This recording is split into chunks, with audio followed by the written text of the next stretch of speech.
The afternoon sun hung low over the rolling hills of the English countryside, casting a soft golden glow across the manicured lawns of Ashbourne Hall. The stately manor, with its ivy-clad facade and towering chimneys, exuded a quiet dignity that only centuries of careful stewardship could achieve. A gentle breeze stirred the blossoms in the rose garden, sending petals drifting lazily across the gravel paths, while the distant church bell tolled 3, its solemn chime echoing faintly across the valley. It was the kind of afternoon that invited tranquility, but beneath the surface of polite smiles and clinking teacups, a subtle tension lingered in the air, one that Miss Jane Marple, seated in her favourite wicker chair by the window of the drawing-room, could sense without needing to be told. Miss Marple, a petite woman with keen grey eyes and a mind as sharp as any barrister's, had come to Ashbourne Hall at the behest of her old friend, Mrs. Lettice Ashbourne, who had insisted that her presence might smooth over some minor household disturbances. Yet,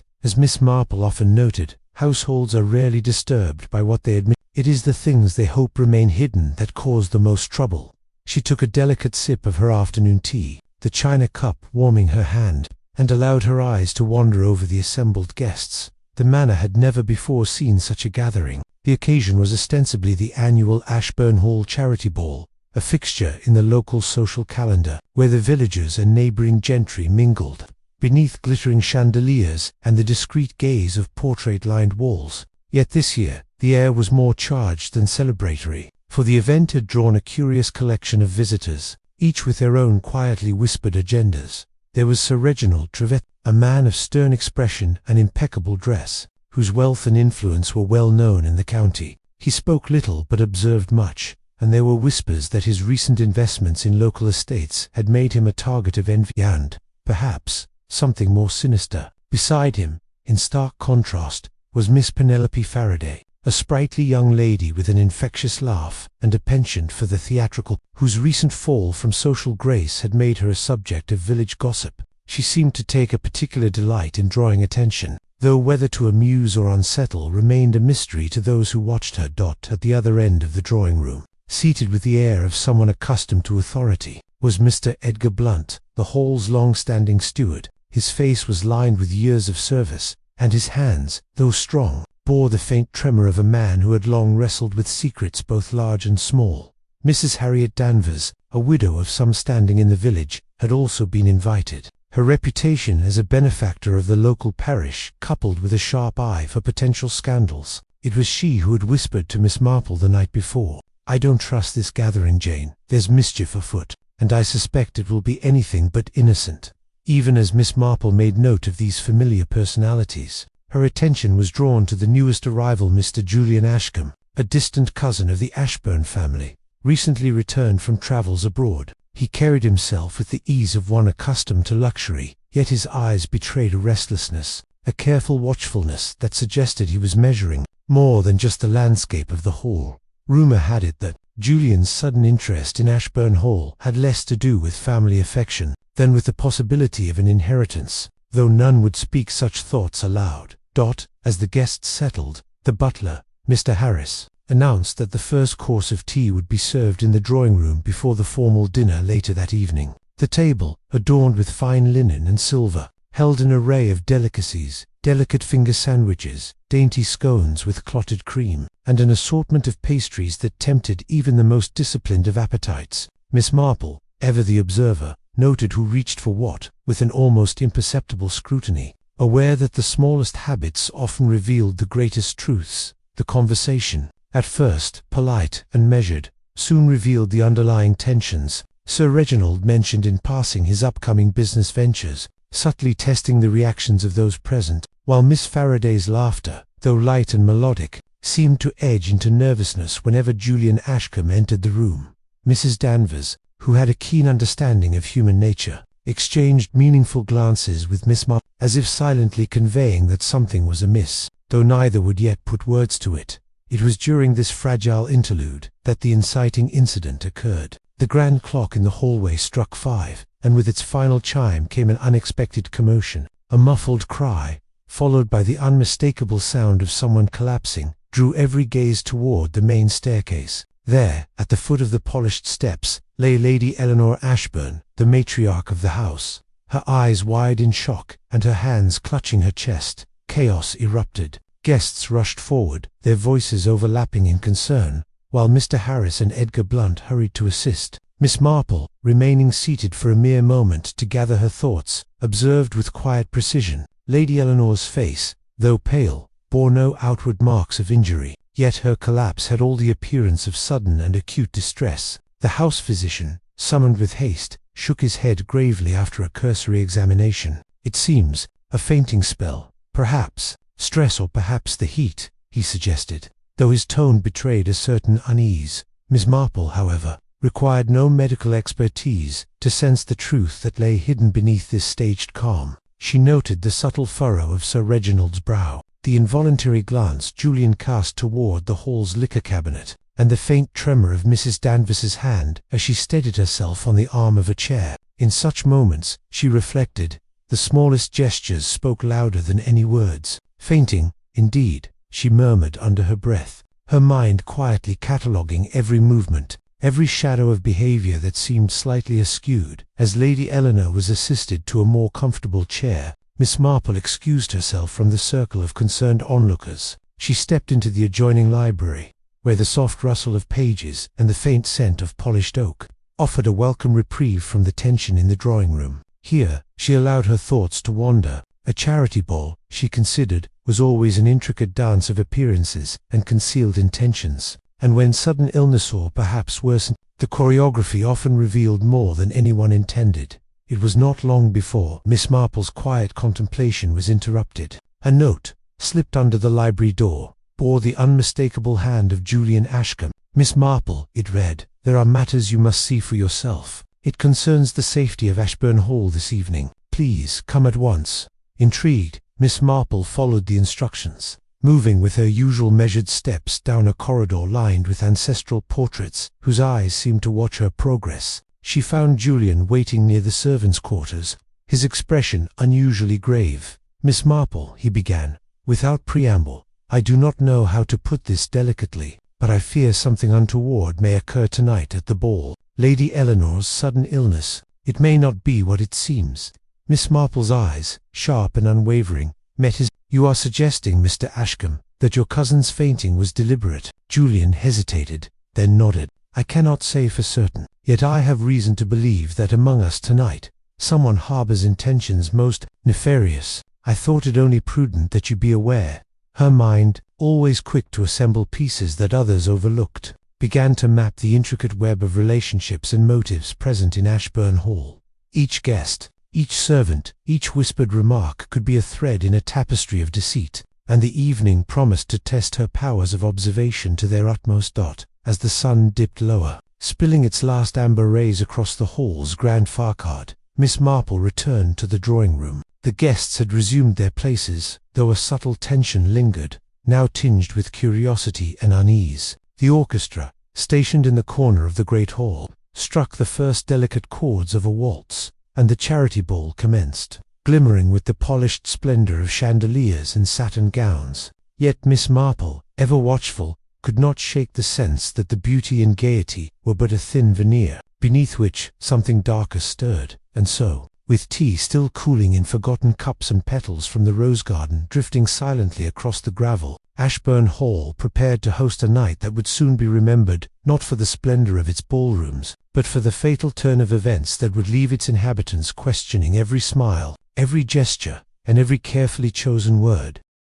The morning after the charity ball dawned with a delicate mist curling over the manicured lawns of Ashbourne Hall.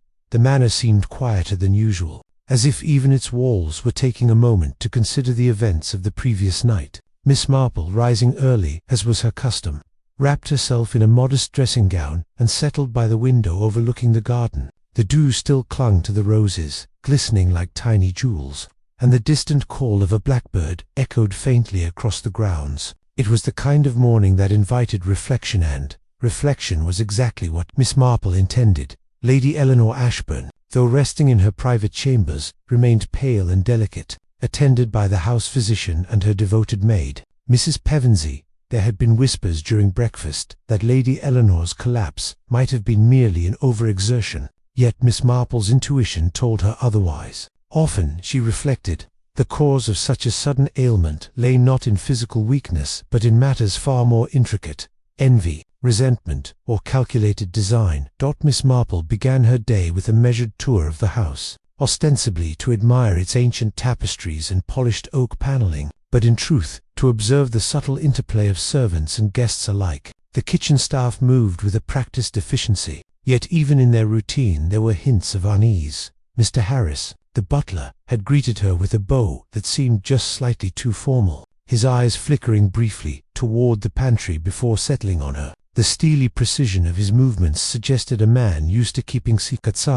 Fact. Miss Marple filed quietly away. The first person Miss Marple chose to speak with was Sir Reginald Trevithick. He was in the library, examining a collection of maps of his recent estates, and he looked up at her entrance with polite, if somewhat guarded interest. "Good morning, Sir Reginald," Miss Marple said with her characteristic calm. "I trust you slept well after last night's festivities." "Quite well, thank you, Miss Marple," he replied, though the slight tension around his eyes betrayed him. "Though, I must admit, Lady Eleanor's incident has left me unsettled. I do hope she is fully recovered." "Yes," Miss Marple murmured, "though one cannot be too careful. A house such as this carries many memories, and often it is the unseen rather than the seen that causes the greatest distress." Sir Reginald's brow furrowed ever so slightly. "You are implying that someone within the household, perhaps even a guest, might have ill intentions?" Miss Marple merely smiled. "I am merely observing, Sir Reginald. One finds that events often speak more clearly than words." From there, she moved to speak with Miss Penelope Faraday, who was arranging flowers in the morning room, her nimble fingers placing each bloom with meticulous care. Miss Faraday's eyes, bright yet restless, met Miss Marple's gaze with a mixture of amusement and apprehension. "I do hope you are feeling better after last night's excitement," Miss Marple began casually. "I noticed you seemed concerned when Lady Eleanor fainted." "Oh, it was shocking."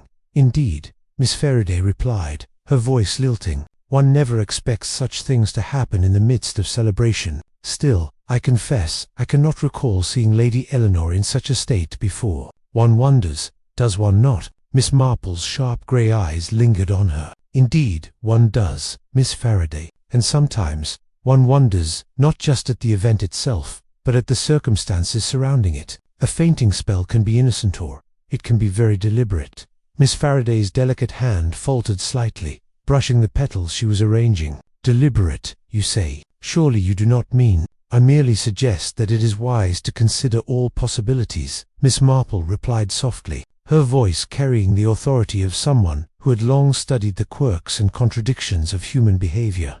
Next, she sought out Mr. Julian Ashcombe, who had been lingering near the hall's small study. Julian appeared even more restless in the daylight, his hands moving continually, brushing at imaginary dust or adjusting his cuffs. "Mr. Ashcombe," Miss Marple began, "you seemed troubled last night. Would you care to share your concerns?" Julian hesitated, then spoke in a low voice. "Miss Marple, it is difficult to explain, but I fear Lady Eleanor's collapse may not have been entirely natural. I noticed several things that seemed out of place, such as—" Miss Marple inquired, leaning in just slightly, as if to catch every word. "The arrangement of the refreshments, the placement of certain objects in the drawing room," Julian said carefully. "Even the way the guests interacted, it all seemed choreographed in a subtle way. I cannot yet say why, but I felt a certain tension that was unusual." Miss Marple nodded, her mind racing quietly. "Very well, Mr. Ashcombe, I shall observe, as always,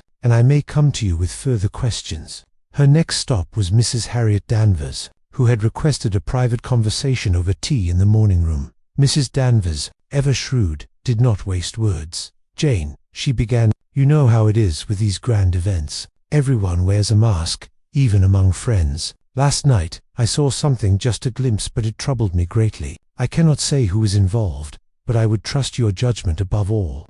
Miss Marple sipped her tea thoughtfully. "You have observed something, you say? Something that unsettled you?" "Yes, precisely. It was a small movement, a glance, a hesitation, but it hinted at something beneath the surface. I cannot yet identify it, but I am sure it will reveal itself in due course." It was in these quiet conversations that Miss Marple began to form her first impressions. Sir Reginald's stoicism masked an intensity that suggested he was accustomed to controlling outcomes. Miss Faraday's restlessness hinted at hidden anxieties, perhaps tied to secrets she had not shared. Julian Ashcombe's unease betrayed ambition or fear that could lead him to rash actions, and Mrs. Danvers's observations, though vague, were astutely perceptive, confirming that there were indeed subtleties at play that most guests would overlook. Miss Marple's investigation continued as she wandered the manor grounds, observing not only the guests but the staff, who moved with a combination of practiced grace and nervous anticipation. The gardener, Mr. Collins, carried himself with an almost military precision, yet his eyes darted repeatedly toward the back terrace, as though watching for someone unseen. The cook, Mrs. Bates, fussed over the morning preparations with a level of agitation that seemed disproportionate to her duties. Miss Marple filed these details carefully. Small matters, yet telling, she noted internally. The smallest gestures often betrayed the grandest secrets. By midday, Miss Marple had begun to assemble a subtle mental map of the household dynamics. She noted that Sir Reginald and Julian Ashcombe avoided discussing family matters openly, instead focusing on business and trivialities. Miss Faraday's laughter, though charming, was punctuated by moments of tension whenever Lady Eleanor was mentioned. Mrs. Danvers seemed to operate as a quiet sentinel, noting and recording every small infraction or oddity, and behind it all, the walls of Ashbourne Hall seemed to observe, echoing whispers from generations past. A turning point came when Miss Marple examined the refreshments table more closely. The placement of the decanter and the glasses, previously dismissed as mere convenience, revealed subtle irregularities. One of the glasses bore a faint residue, nearly imperceptible, that suggested it had been moved or tampered with. Miss Marple's mind raced with the implications. Could this, she wondered, have contributed to Lady Eleanor's collapse? And if so, who had the opportunity, and what would their motive be? As the afternoon progressed, Miss Marple continued her quiet inquiries, speaking to servants and guests alike under the guise of casual conversation. She observed who lingered too long near certain areas, who exchanged furtive glances, and who seemed oddly eager to divert attention. Every observation, no matter how minor, became a piece in the intricate puzzle she was assembling. By evening, the manor was alive with the low hum of conversation, the soft rustle of gowns, and the distant murmur of music being prepared for a second, more intimate gathering. Miss Marple retreated once more to the library, reviewing her mental notes and reflecting on the behaviors she had observed. She understood, as she often did, that the truth was never in the loud declarations or the obvious gestures, but in the quiet, almost invisible motions that spoke of intent, fear, and hidden designs. And so, the investigation began not with accusations, nor with dramatic confrontations, but with observation, inference, and the patient assembly of small, telling details. Miss Marple knew that in a house such as Ashbourne Hall, where appearances were maintained with meticulous care, only the most careful scrutiny would reveal the threads of a scheme that was already quietly weaving itself around those who walked its grand halls. By the close of the day, she had identified several key facts: the irregular glass, the subtle shifts in guest behavior, and the invisible tension that pulsed beneath polite conversation. Each would serve as a clue, each a signpost on the path toward uncovering the truth. Miss Marple's mind, as always, worked steadily, quietly preparing for the moment when observation would give way to revelation.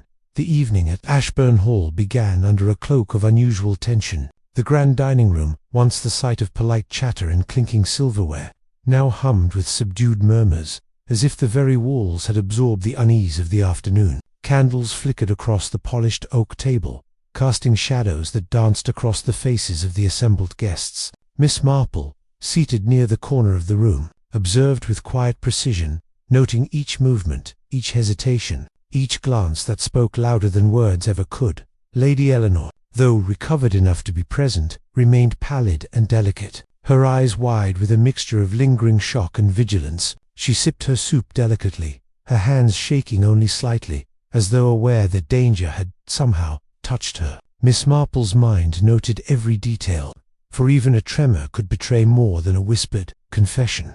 The first twist of the evening came unexpectedly. Mr. Julian Ashcombe, who had spent much of the afternoon appearing restless, suddenly rose and announced he had left an important document in the library. Excusing himself, he moved with deliberate haste, leaving the dining room abuzz with speculation. Sir Reginald's eyebrows knit together slightly, and Miss Faraday's eyes lingered on the doorway longer than seemed necessary. Miss Marple, observing, remarked to herself that one's comings and goings often revealed far more than any spoken word. No sooner had Julian departed than a small commotion arose near the window.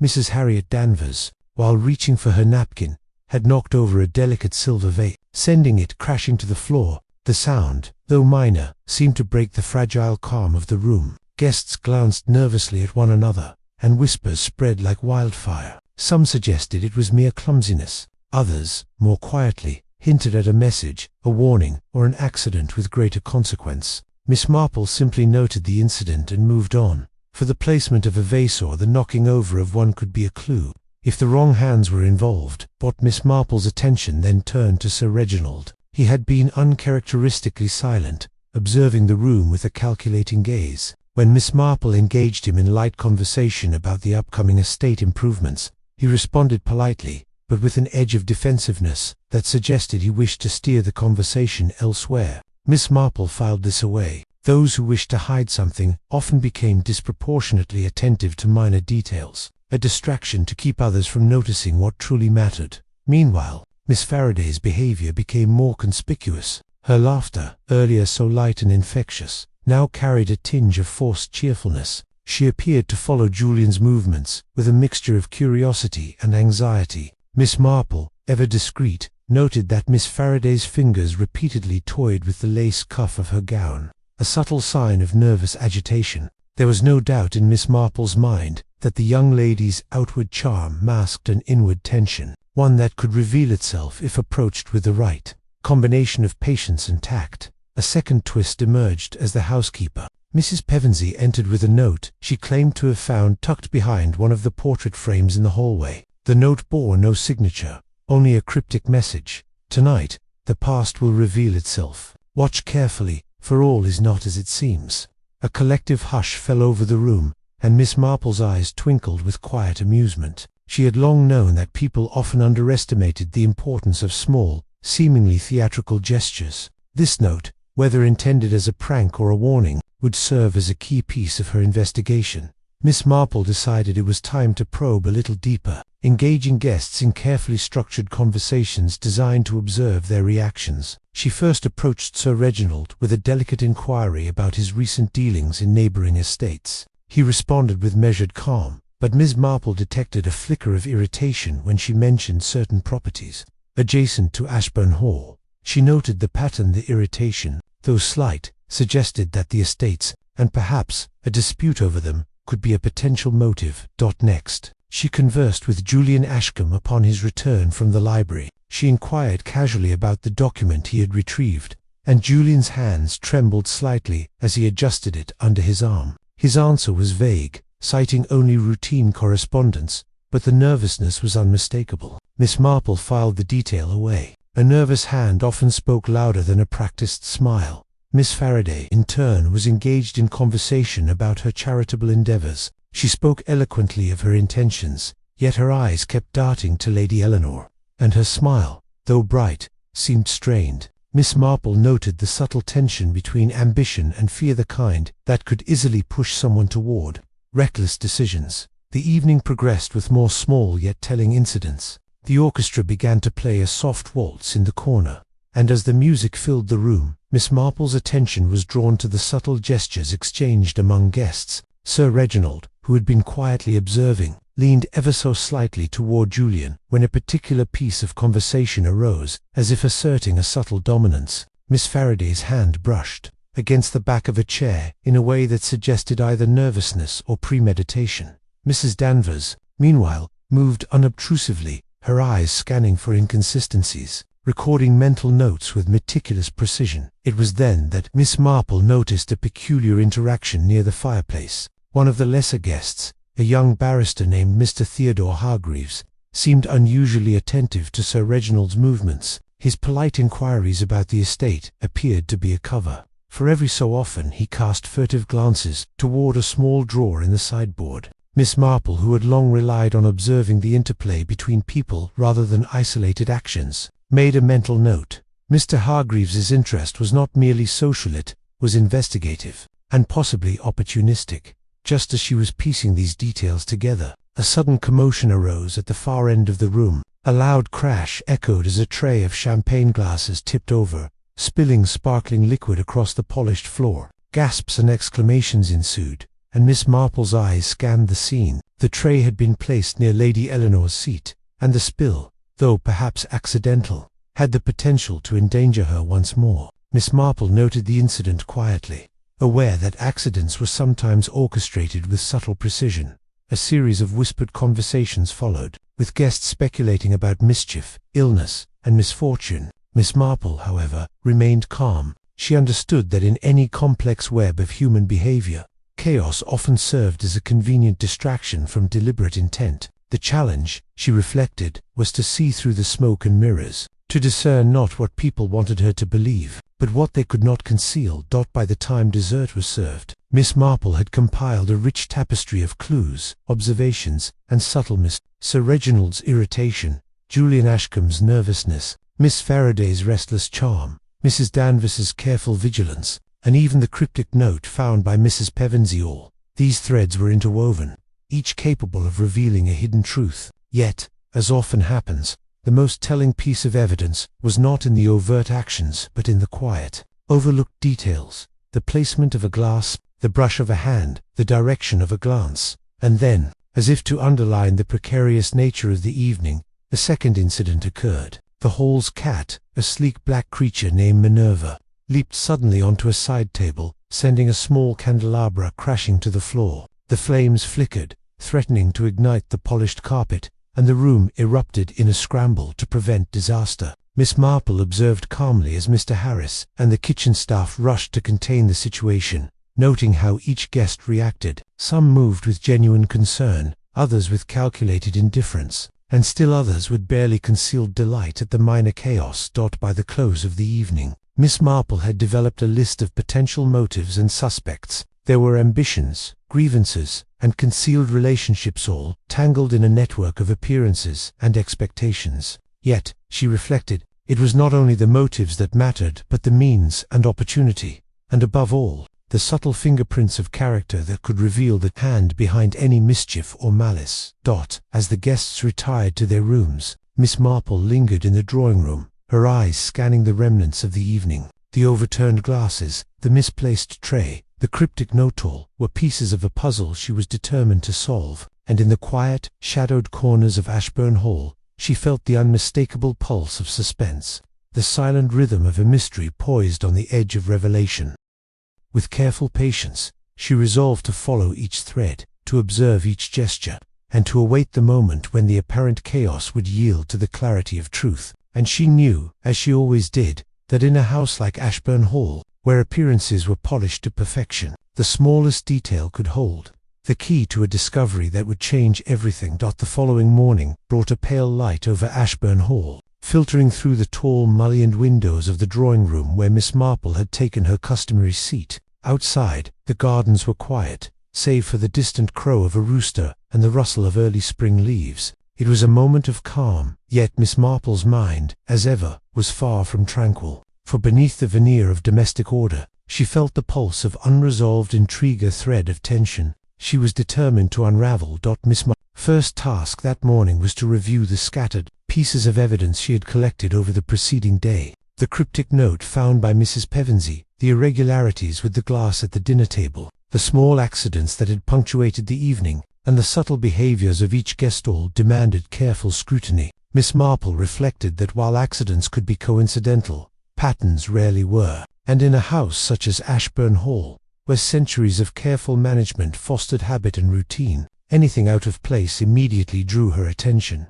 She summoned Mrs. Danvers for a private discussion, requesting her observations from the prior evening. Mrs. Danvers, ever keen and perceptive, described what she had noticed with precision: Julian Ashcombe's furtive glances toward the decanter, Miss Faraday's repeated touches of her lace cuffs whenever Lady Eleanor was mentioned, Sir Reginald's subtle eye movements whenever financial matters were discussed, and Mr. Hargreaves's conspicuous attention to sideboards and cabinets. Each observation, Miss Marple noted, was a potential clue, but the task was to determine which were significant, and which were merely misleads. It was while examining these behaviors that Miss Marple had a subtle epiphany. She recalled the overturned vase, the spilled champagne, and the tip of Minerva, the cat, sending the candelabra crashing to the floor. While these incidents appeared random, they shared a commonality: proximity to Lady Eleanor's seat and to the glass of wine she had consumed during the ball. Miss Marple allowed herself a small smile.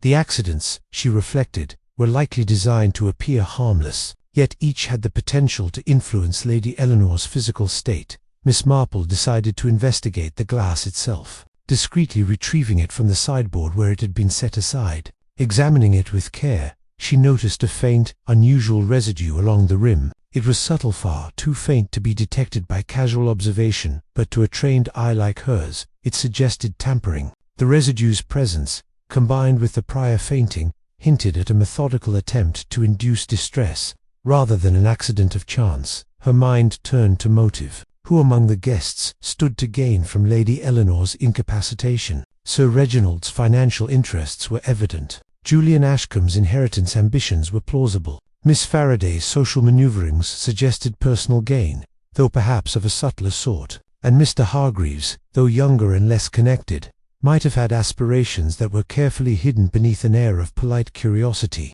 Miss Marple considered each in turn, weighing opportunity, temperament, and the subtleties of their behavior. It was then that a particular observation crystallized in her mind. During the ball, Julian Ashcombe had requested the library documents, ostensibly to retrieve routine correspondence. Yet the timing coincided with Lady Eleanor's collapse. Miss Marple recalled the precise sequence: Julian's departure, the subsequent incidents near Lady Eleanor, and his return. She noted to the subtle way Miss Faraday had followed his movements with an anxious intensity. The interplay of these two suggested collaboration or, at the very least, overlapping interests. Miss Marple next sought to clarify the financial angles. She requested to see a ledger from Sir Reginald's recent estate acquisitions. Under the pretext of casual curiosity, she perused the entries and noted discrepancies in the valuation of certain properties adjacent to Ashbourne Hall. Sir Reginald's interest in these lands could explain a motive for hastening Lady Eleanor's decline, though the method remained unclear. The breakthrough, however, came from an unexpected source. Minerva, the Hall's black cat, had left traces of spilled liquid on the floor, detail overlooked by all but Miss Marple. When she traced the path, she realized that the movements corresponded almost perfectly to the placements of the decanter and Lady Eleanor's glass. Miss Marple concluded that the small accidents were carefully orchestrated to allow Lady Eleanor to sip from a particular glass without immediate suspicion. The faint residue confirmed her suspicions. This was no mere fainting, but an attempt at controlled poisoning, subtle, designed to appear as natural distress. Armed with this understanding, Miss Marple began piecing together the psychological profiles. Julian Ashcombe, ambitious yet cautious, had both opportunity and knowledge to orchestrate the subtle tampering. Miss Faraday's restlessness and nervous attention suggested either complicity or prior knowledge. Sir Reginald's financial motive aligned with the potential gains from Lady Eleanor's incapacitation.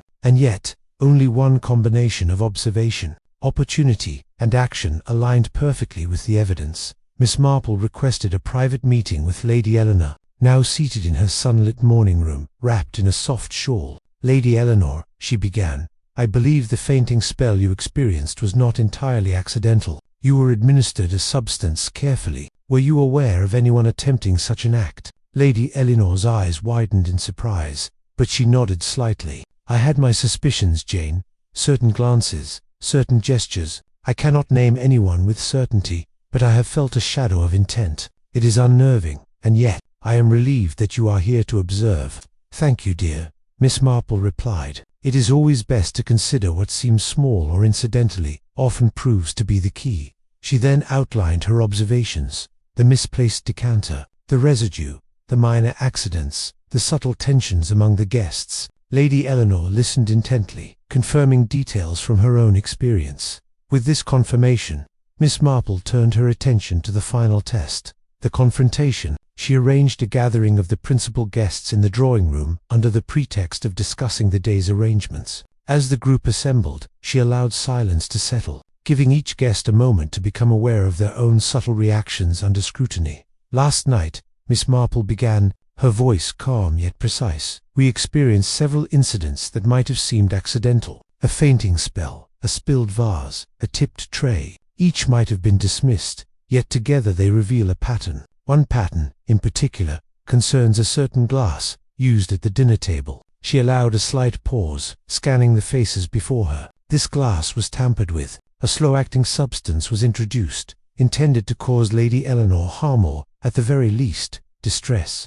A hush fell over the room. Sir Reginald's jaw tightened. Julian Ashcombe shifted uneasily, and Miss Faraday's eyes widened. Miss Marple continued with gentle precision. "The person who orchestrated these events was careful, observant, and knew the household routines intimately. They relied on small, seemingly inconsequential details to conceal intent, and yet, as often happens, the smallest gestures betray the greatest secrets." All eyes turned toward Julian Ashcombe. Miss Marple's voice softened, yet carried unmistakable authority. "Mr. Ashcombe, your movements during the evening, your interest in the library documents, and the subtle timing of certain events all point to your involvement. You sought opportunity, and you took advantage of it. The motive is clear, an ambition for inheritance, coupled with the desire to accelerate your claim to Ashbourne Hall." Miss Faraday, though not a direct participant, displayed awareness and anxiety that suggests prior knowledge. Julian's face paled, and he opened his mouth to protest, but Miss Marple raised a hand.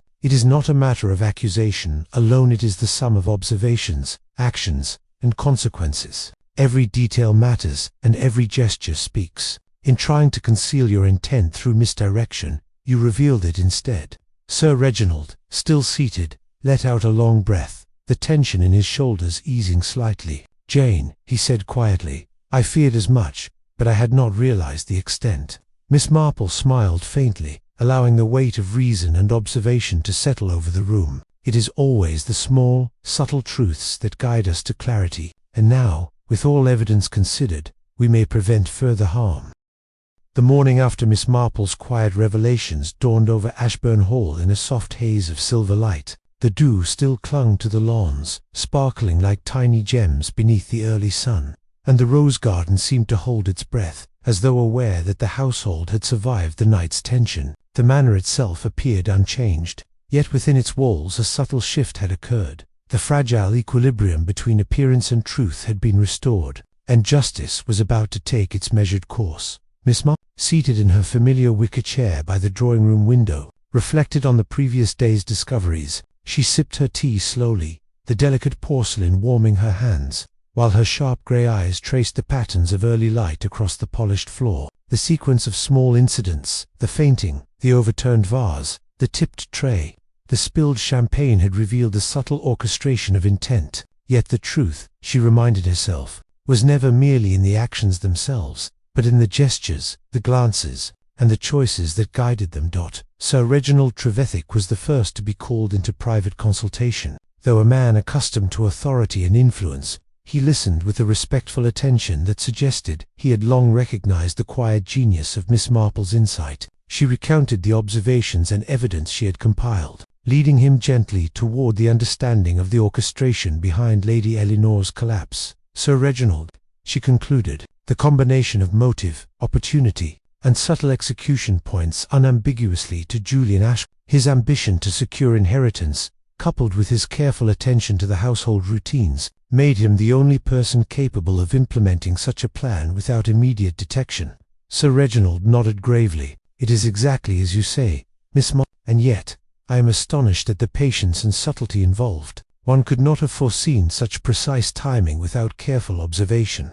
With Sir Reginald informed, Miss Marple then convened a formal gathering of all principal guests in the morning-room. Lady Eleanor, now seated with a shawl draped elegantly across her shoulders, watched with quiet anticipation. Miss Faraday and Mrs. Danvers were present, as were the minor guests, all observing with curiosity tempered by a hint of anxiety. Julian Ashcombe, summoned under polite pretext, entered with a calm that betrayed little of the storm about to break. Miss Marple began with her characteristic gentleness, allowing the room to absorb her words before revealing the crucial details. "Yesterday evening, several incidents occurred that, at first glance, appeared accidental. A fainting spell, a spilled vase, a tipped tray, and even a minor mishap with the candelabra." She paused, letting the small tension settle over her audience. Yet when considered together, and in conjunction with subtle observations of behavior, these incidents reveal a deliberate orchestration designed to create distress and confusion. She traced her finger toward the decanter, placed carefully near Lady Eleanor's glass during the ball. This glass, she continued, contained a substance introduced with the intent to weaken Lady Eleanor, slow-acting and subtle enough to avoid immediate detection. The intention, I believe, was to create an impression of sudden illness, to obscure any foul play while advancing an individual's personal ambitions. All eyes turned toward Julian Ashbourne. His expression, composed but taut, betrayed the faintest flicker of unease. Miss Marple's voice remained calm, precise, and unyielding. Mr. Ashcombe, your movements throughout the evening, your interest in the library documents, and your precise timing, all of these point toward your deliberate intervention. You sought opportunity, executed it with careful precision, and relied on small incidents to obscure your actions. Julian swallowed, his lips pressed in a thin line. Miss Marple, he said carefully, I do not understand. You cannot prove. Miss Marple inclined her head slightly, her eyes never leaving his. I do not rely on proofs alone, Mr. Ashcombe. I rely on observation, deduction, and the quiet consistency of human behavior. Every gesture you made, every glance, every slight hesitation, it all aligns with the pattern of intent. The fainting, the accidents, the spilled liquid, these were not coincidental. They were orchestrated. Julian's composure faltered. For the first time, he betrayed a tremor in his hands, a flicker of uncertainty across his face. Miss Faraday, seated nearby, covered her mouth with a hand as though to stifle a gasp, her earlier nervousness now revealing a degree of complicity, or at least prior knowledge. Sir Reginald, leaning forward slightly, spoke with a mixture of authority and disappointment. Julian, you sought to hasten matters that were none of your concern. Your ambition clouded your judgment, and yet the consequences could have been severe. Julian's shoulders slumped. I only intended to. I thought I could manage it. I never meant. His voice trailed off, as the weight of Miss Marple's quiet logic pressed down, leaving no room for excuses. Lady Eleanor, who had been listening intently, rose slowly. Julian, your actions betray the trust of family, the hospitality of Ashbourne Hall, and the kindness I had shown. I am fortunate to have escaped more serious harm, and it is thanks to Miss Marple's keen observation that the truth has been revealed. Miss Marple allowed herself a faint, almost imperceptible smile. Lady Eleanor, the smallest actions, the seemingly inconsequential details, often reveal more than the grandest gestures. Observing quietly, noting patterns, and understanding human nature, these are the tools that expose truth where mere appearances cannot. Julian Ashbourne, now fully aware that further denial was futile, finally bowed his head. I acted foolishly, he admitted, his voice low. Ambition clouded my judgment, and I failed to consider the consequences. I apologized to Lady Eleanor and to all present. I accept responsibility for my actions. Miss Faraday, with a mixture of relief and lingering apprehension, turned to Lady Eleanor. I did not participate, but I should have spoken sooner. I only hoped to prevent more harm, though I now see my silence was a mistake. Lady Eleanor nodded, her gaze kind but firm. The matter is resolved, thanks to Miss Marple. Let this serve as a reminder that even in the most genteel surroundings, vigilance and discernment are invaluable. Sir Reginald, having absorbed the revelation, rose and addressed the room. Let us take this as an opportunity to restore harmony within Ashbourne Hall. We have been fortunate that the consequences were not more severe, and I trust we can move forward with renewed respect and caution. Miss Marple, content that the delicate web of deceit had been untangled, allowed herself a moment of quiet reflection. She noted the reactions of each guest, the subtle relief in Sir Reginald's eyes, the chastened composure of Julian, the reflective understanding of Miss Faraday, and the serene gratitude of Lady Eleanor. Each responded to truth differently, but all recognized its weight. In the following days, Ashbourne Hall returned to its usual rhythm. The gardens were tended, meals were served with customary elegance, and the household staff moved with renewed diligence. The incident of the charity ball became a whispered story, recounted with a mixture of curiosity and respect for the quiet intelligence of Miss Marple. Visitors were received with charm, tea was poured with meticulous care, and the hall resumed its place as a tranquil haven amidst the rolling English countryside. Miss Marple, as always, took her observations in stride. She noted small habits, minor gestures, and fleeting glances, understanding that human nature, though complex, often revealed itself in the minutest details. Lady Eleanor expressed her gratitude with warm words, acknowledging the subtle skill and patience that had exposed the truth. As she prepared to leave Ashbourne Hall, Miss Marple paused in the doorway, gazing at the ivy-clad facade one last time. She allowed herself a faint smile, reflecting on the quiet satisfaction of a mystery resolved without panic, without recrimination, and with justice administered in a manner befitting the elegance of the hall. Human nature, she murmured softly to herself, is much like a garden. With careful observation, patience, and gentle tending, one can discern the weeds from the blooms, the small disturbances from the true intentions beneath.